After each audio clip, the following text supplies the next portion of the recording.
Well, it finally happened. OPEC had their wonderful meeting, and I have to say, we kind of called it on this channel a little bit, on this podcast overall, that they would be cutting oil production. I didn't expect that number, though, that they were talking about today. And that's something we'll be able to talk a little bit more later when we talk about this podcast. But the markets, though, things are going to get really, really tough these next few months, probably within the market, especially for the American consumer overall. I personally wouldn't be surprised if this shopping holiday next becomes a shopping holiday that doesn't meet quarter expectations, especially with the chance now that, in my personal opinion, I think gas prices will be going up based off OPEC's decisions. But we'll get into more details with that a little bit later in this podcast. Things we do need to talk about, though. We got some breaking news, more breaking news with Elon Musk. Elon Musk and Twitter have yet to reach deal to end litigation, and we'll get into a little bit more of that later. Apple is reporting to consider making their AirPods and Beat headphones in India. Ford has a new announcement to make as well. Ford is to end production of 500,000 GT supercar with special edition, and what that could mean for the automaker going forward. And then we're going to spend the rest of the time in this podcast talking about OPEC, because there's a lot of things between OPEC, the White House, and what a certain politician is saying needs to be done. And we need to talk about that when the time comes. With that being said, as I remind you at the beginning of each podcast, I'm not a professional advisor in any way, shape, or form. Everything I talk about in this podcast is for information purposes only. You need to do your own research before investing in any company, as you're not guaranteed to make money in the stock market. With that being said, please talk to your professional advisor, as they understand your situation a lot better than I would. I cannot legally give you any financial advice. This podcast is for entertainment and information purposes only. With that being said, let's begin today's podcast. Elon Musk and Twitter have yet to reach a deal to end litigation. Elon Musk and Twitter have yet to reach any agreement to end litigation and clear the way for the world's richest person to close his $44 billion deal for the social media platform. Two sources familiar with the litigation told Reuters on Wednesday. Keep an eye on the docket, said one source. Twitter's legal team and lawyers for Musk, the world's richest person, updated the judge who's overseeing the litigation on Tuesday to try to overcome mutual distrust and find a process for closing the deal. Musk is scheduled to be deposed on Thursday in Austin, Texas. That's the pressure point, said the second source. Musk canceled a deposition in late September, citing concerns about a Twitter attorney's possibly exposure to someone who later tested positive for COVID-19, according to a court filing made public on Wednesday. Musk, who's also chief executive of electric vehicle maker Tesla, said in July he was walking away from the April takeover agreement because he discovered Twitter had allegedly misled him about the amount of fake accounts, among other claims. We're going to keep an eye out this for just overall what's happening with Twitter, because anything that happens with Twitter and Elon Musk in general, it's going to make things interesting. At least at the time of recording this podcast, nothing's happened yet in the Twitter side of things. But this litigation will probably come to an end. And like we talked about in yesterday's podcast, Musk is going to end up buying out Twitter. And it's going to make things a lot more interesting to see what happens with Twitter, especially in the political side of the world going forward, because it means they'll have to start making money. And it might become more of a free speech platform going forward. On to the next article from the tech industry from CNBC. Apple reportedly in talks to make AirPods and Beats headphones in India. Apple has asked suppliers to begin making some of its AirPods and Beat headphones in India as early as next year, according to Nikkei Asia report Wednesday. The talks of the company's latest attempt to lower the risk of supply chain disruptions in China due to COVID lockdowns and increased US-China trade tensions. Apple was reportedly in discussions in August to shift some of its Apple Watches, MacBooks, HomePods to Vietnam.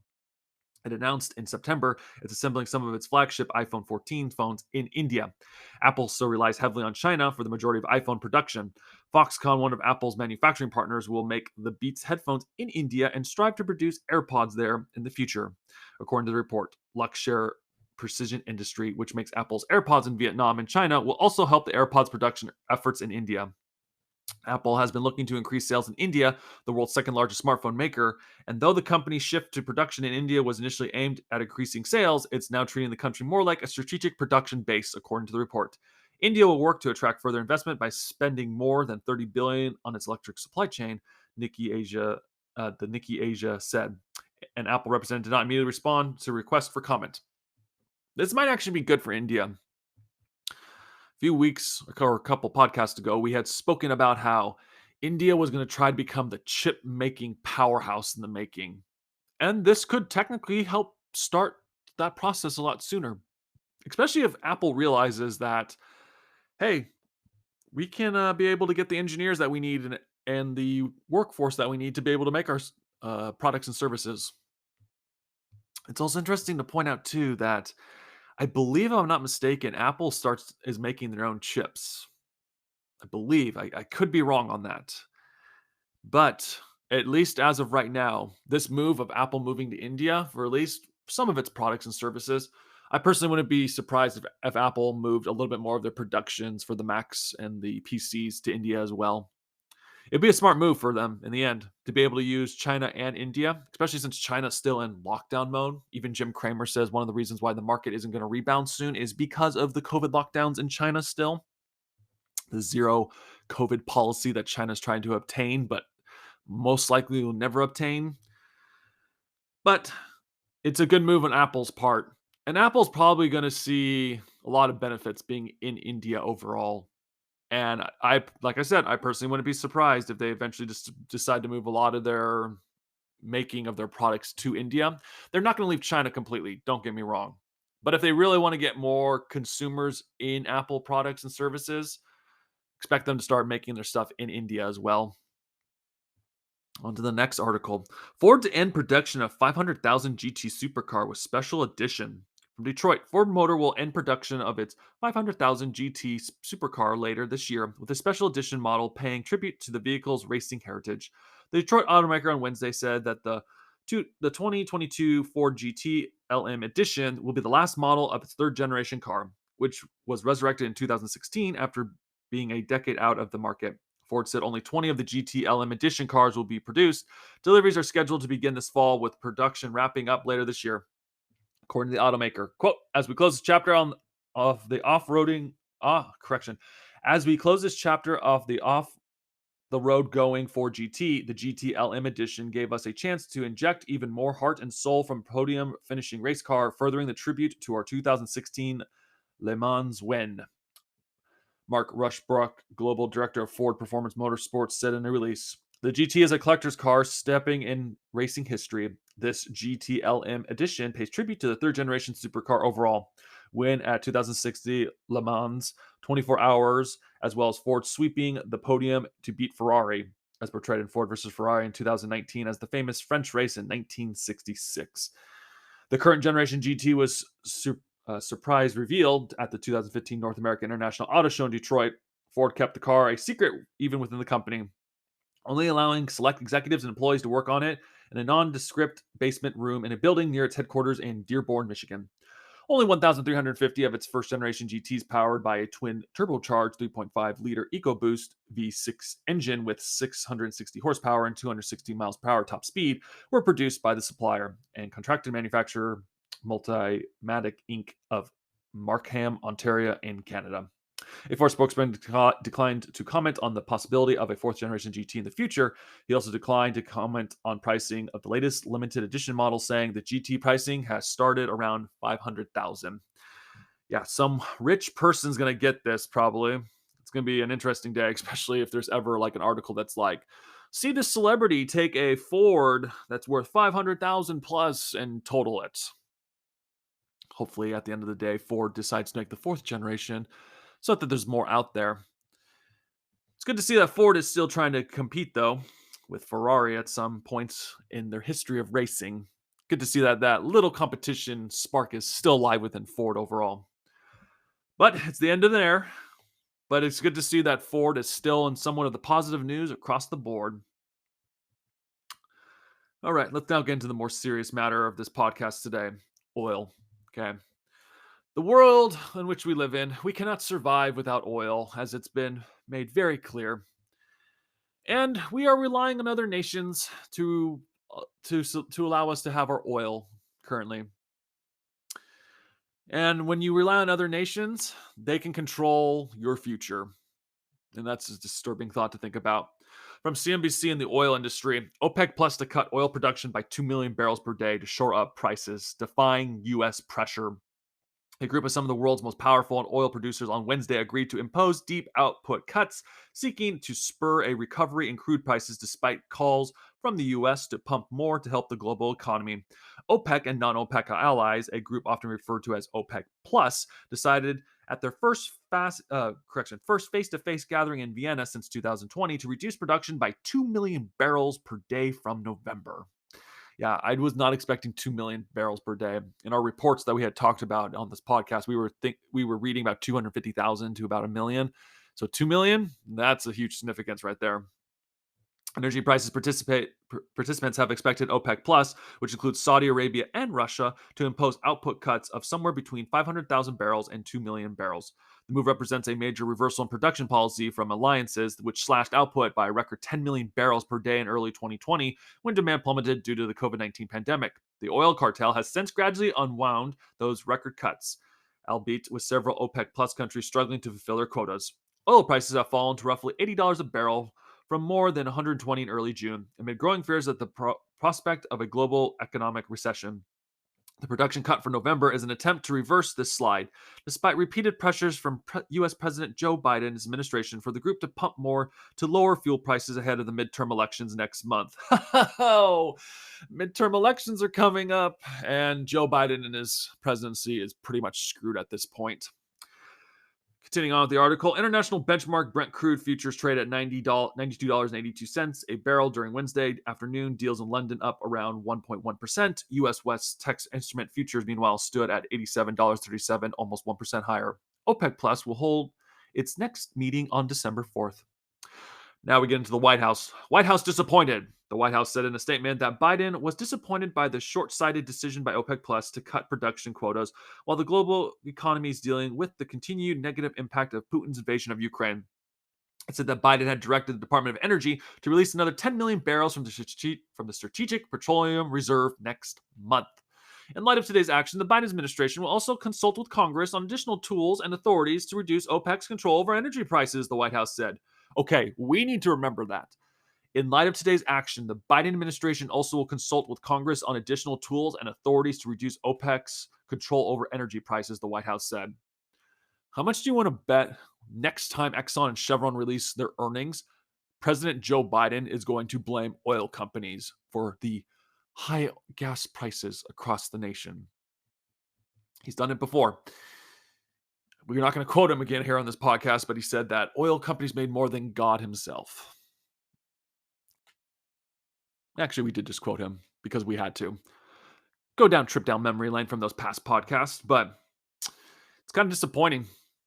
He's relying on other nations when we probably can be doing this here in the United States and not be controlled.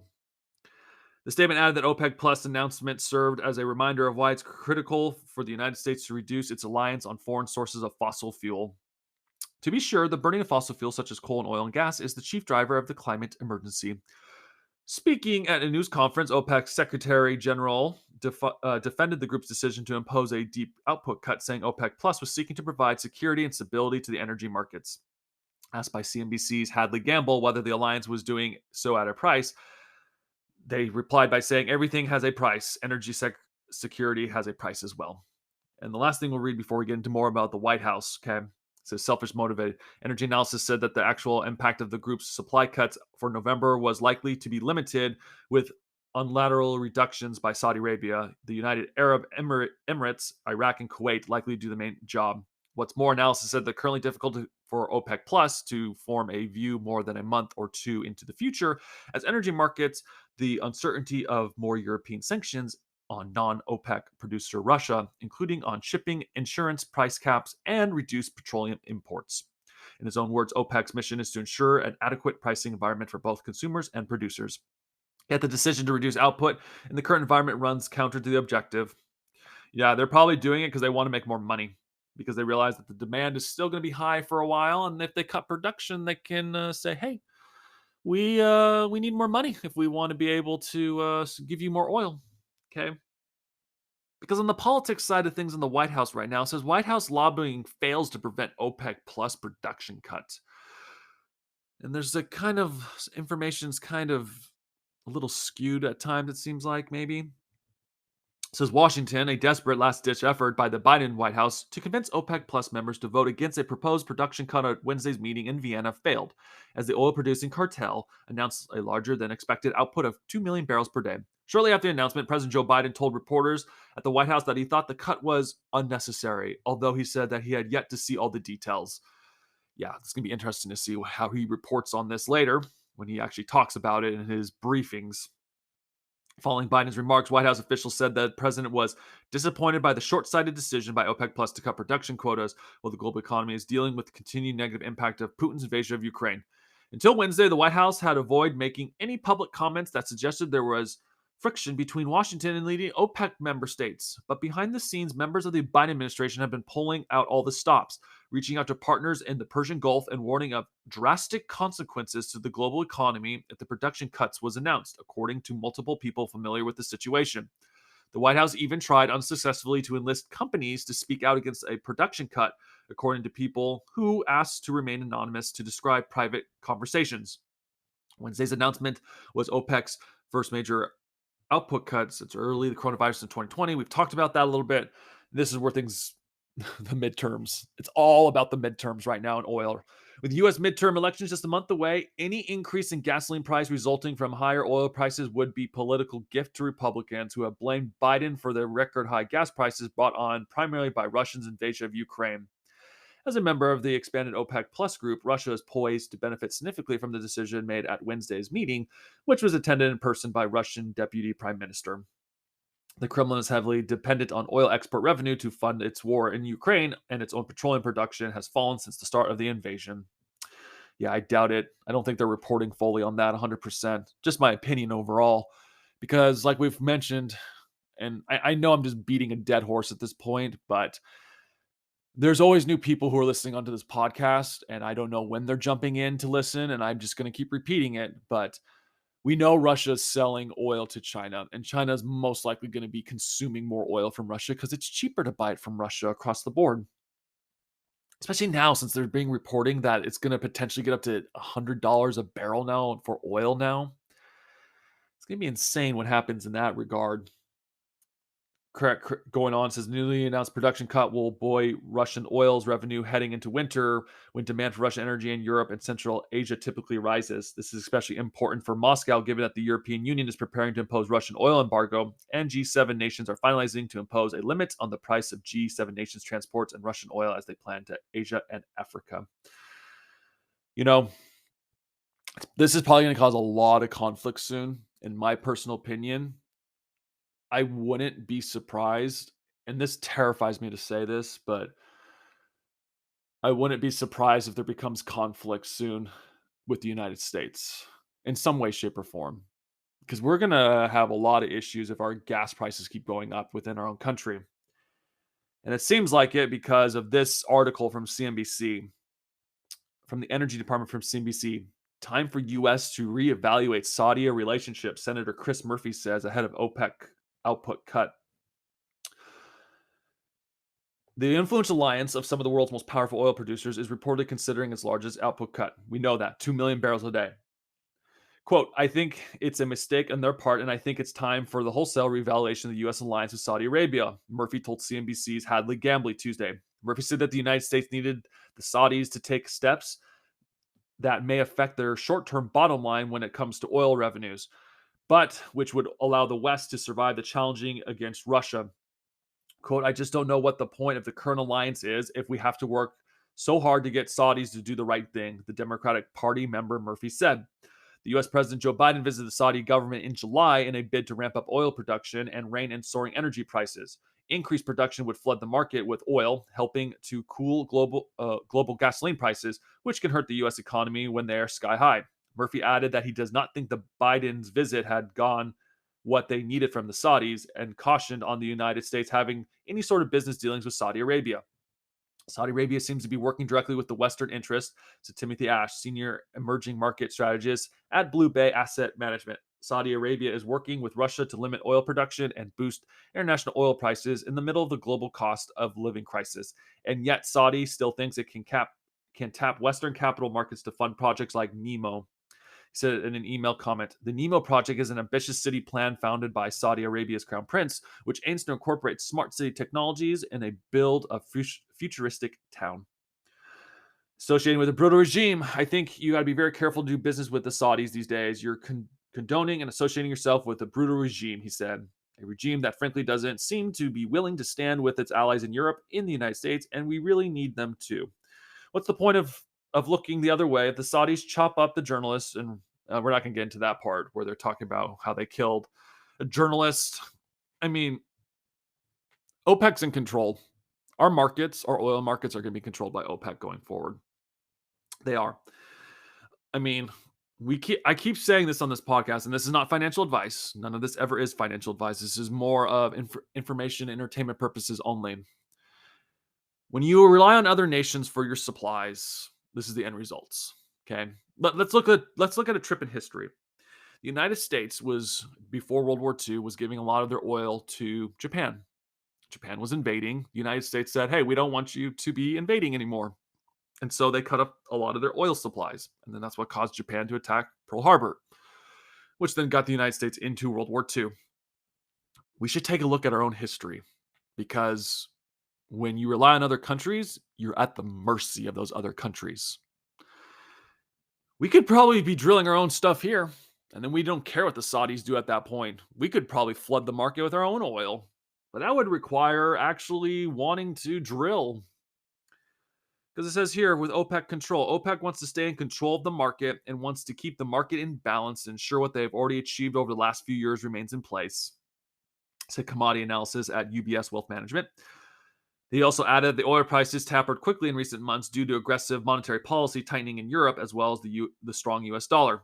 At the start of the last month, the European Central Bank raised rates by unprecedented 75 basis points, taking on the benchmark deposit rate at 0.75%.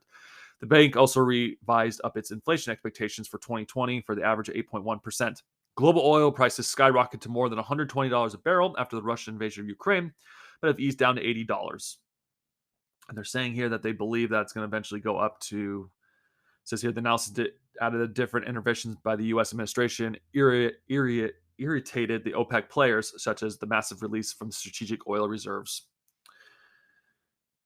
Get ready for a fun winter for my fellow podcast listeners around the world. We're going to be affected by this. We will be. In California, we're definitely going to be feeling this. Gas prices are most likely going to be going up in California. I mean, it's already at $6 again. It's starting to remind me of early summer months when gas prices were close to $7 a gallon. And now we're having to go through this again. We just don't seem to learn. We should not be relying on other countries. We should be trying to become more energy independent. And energy independent also means drilling our own oil on our own lands. It's everywhere. Well, not really everywhere. It's just the technology has changed to a point to where we can be able to do what we need to in order to survive. We should not be relying on these other countries. But this is where we're at. Oil companies are going to continue to make a lot of money. They will be. Especially, I believe Saudi Aramco. They're probably going to crush earnings again this coming quarter. And I firmly believe they'll crush their earnings the next quarter too. And we'll continue to keep reporting on every event that's happening with oil, because here's the thing that's going to get really interesting. How the market goes going forward will almost be determined, not 100%, but a lot of it could be determined by the outcome of this midterm election in the United States now. It will be. A lot of people are going to be super fed up with having to pay really high prices at the pump. Democrats are fearing. Republicans might have a little bit of fear. But at the end of the day, gas prices do affect midterm elections. And the midterm election is coming up. It's probably less than a month away now, if I'm not mistaken. And things are going to get chaotic. Oil companies will make a lot of money. And a lot of politicians hopefully will be unemployed soon. And hopefully by then, we'll start doing the right thing by not relying on other countries for their oil and resources.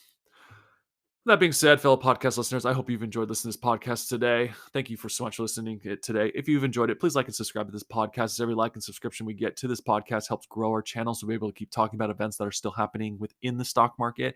Please share with friends or family, as they might enjoy it as well. And they might be able to share with their friends or family as well to continue to help grow this podcast. With that being said, fellow podcast listeners, thank you so much for listening to this podcast today. Thank you. and goodbye.